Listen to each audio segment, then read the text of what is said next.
అమ్మా సంయు, అసలేం జరిగిందో నువ్వు చెప్పడం లేదు. బాను చూస్తే కోపంతో బ్యాంకుకు వెళ్ళింది. చెప్పమ్మా, అసలేం జరుగుతుంది? ఎవరూ ఏం చెప్పకపోతే జరుగుతున్నదేంటో మాకెలా తెలుస్తుంది? నాకు కూడా భయంగా ఉంది అత్తయ్య. అనుకోకుండా జరిగిపోయింది ఒక పెద్ద పొరపాటు. నువ్వలా అంటూ ఉంటేనే గుండెలు అదురుతున్నాయమ్మా. అసలేంటమ్మా పొరపాటు?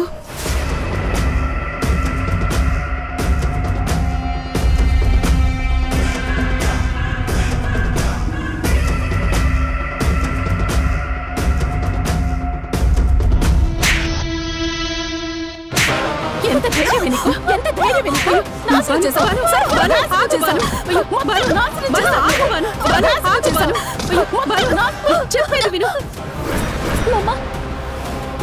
నీకేమైనా పిచ్చిగాని పట్టిందా?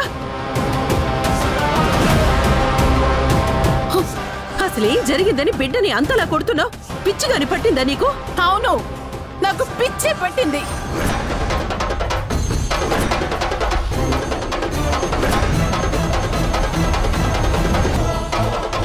మీరందరూ కలిసి నాకు పిచ్చి పట్టేలా చేశారు.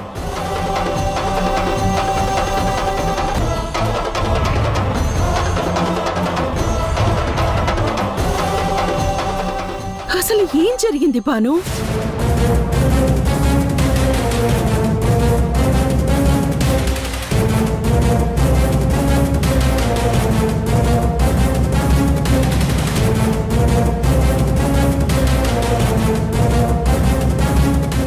అడుగుతుంది కదా, సమాధానం చెప్పు. చేసిందంతా చేసి నోటి నుండి మాట బయటికి రాకుండా అమాయకురాలా ఉంటే ఎలా? చెప్పు.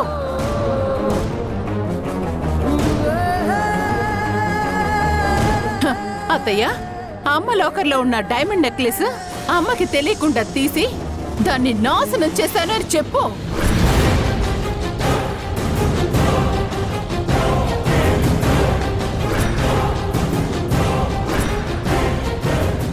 ఏంటి? డైమండ్ నెక్లెసా? డైమండ్ నెక్లెసే. ఎన్ని రోజులు ఎన్ని కష్టాలు పడి నడి రోడ్డు మీద నించున్నా కూడా దాన్ని ముట్టకూడదు అనుకున్నాను.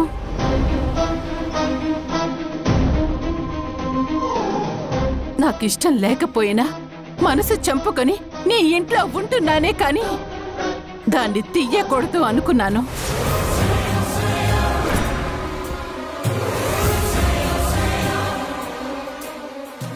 ఈరోజు ఎన్ని కష్టాలు పడినా రేపు నా బిడ్డలకి అదే భవిష్యత్తు అనుకున్నాను. కానీ ఇది నీ తమ్ముడు ఇద్దరు కలిసి మొత్తం నాశనం చేశారు.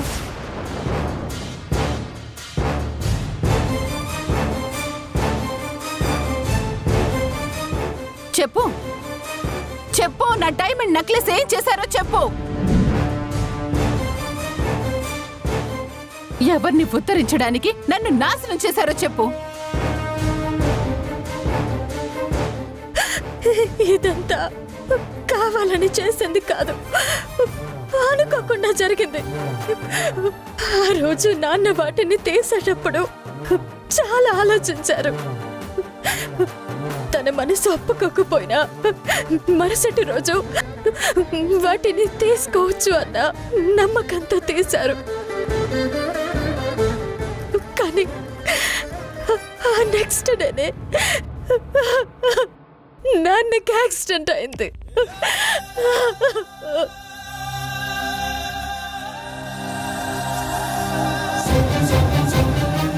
పేదవాళ్ళ కోసం కడుతున్న వెంచర్ బిల్లులు సమయానికి రిలీజ్ అవ్వలేదని, ఆ బిల్ రాగానే ఆ వచ్చిన డబ్బుతో డైమండ్ నెక్లెస్ విడిపించాలనుకున్నారు.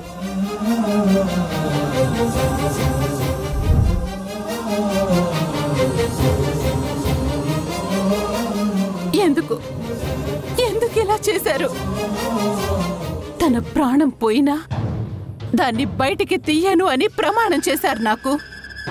దాన్ని మర్చిపోయి ఎందుకు ఇలా చేశారు? ఎందుకు చేశారు?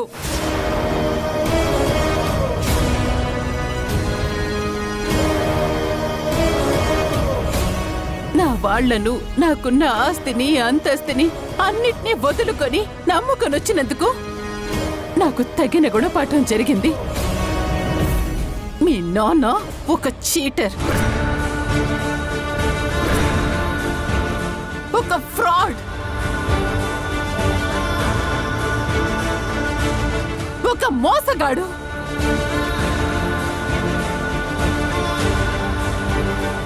నమ్ముకున్న నాకు, రక్తం పంచుకు పుట్టిన బిడ్డలకు ఇంత అన్యాయం చేశాడు అంటే, బయట జనాల్ని మోసం చేయలేదంటే ఎలా నమ్ముతారు?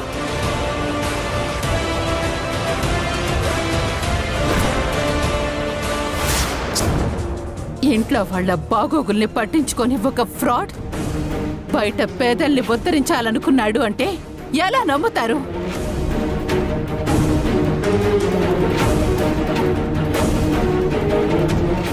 అందరితో మంచివాడు అనిపించుకోవాలన్న స్వార్థంతో భార్య బిడ్డల్ని మోసం చేసిన పెద్ద మోసగాడు.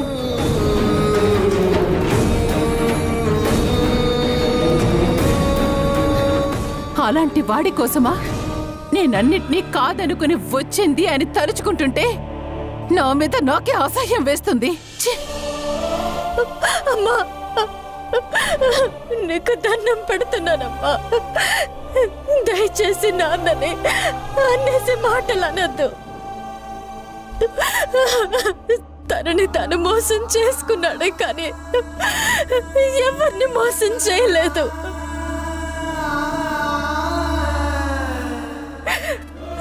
పరిస్థితులు వికటించి విధి ఆడిన నాటకంలో మోసపోయాడు.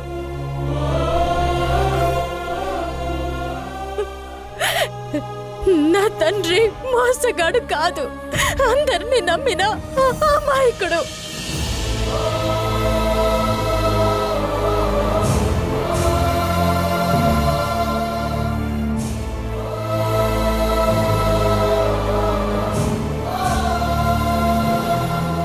మీ నాన్న మోసగాడు కాదు, అంతేనా? మీ నాన్న ఫ్రాడ్ కాదు, చీటర్ అంతకన్నా కాదు, అంతేనా?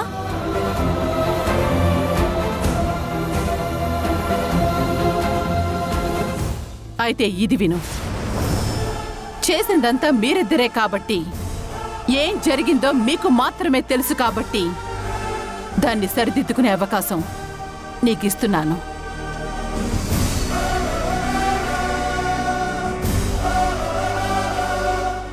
నువ్వేం చేసినా సరే, నువ్వేవైపోయినా నాకు అనవసరం. నాకు సౌందర్య, సంగీతానే ఇంపార్టెంట్. మీ నాన్నలాగా నేను వీళ్ళని వదిలేసుకోలేను. అందుకని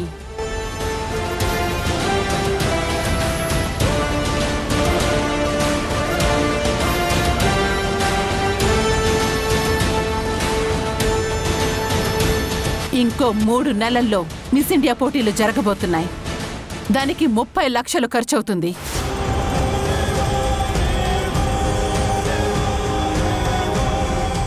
ఈలోగా నువ్వు గనక ఆ 30 లక్షలు సంపాదించి ఇవ్వగలిగితే నా బిడ్డ భవిష్యత్తు నిలబడుతుంది. అప్పుడు నిన్ను క్షమిస్తాను.